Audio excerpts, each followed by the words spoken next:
हम यहाँ बैडमिंटन खेलने आए थे, वो देखिए। और हमें यहाँ इस झाड़ियों में, इन झाड़ियों में, वो दिखाओ,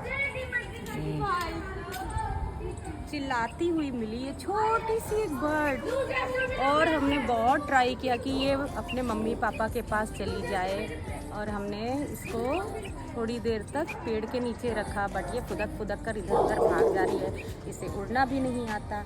इसलिए हम इसको ले जा रहे हैं अपने घर, इसे खिलाएंगे पिलाएंगे, उड़ना सिखाएंगे, फिर उड़ा देंगे।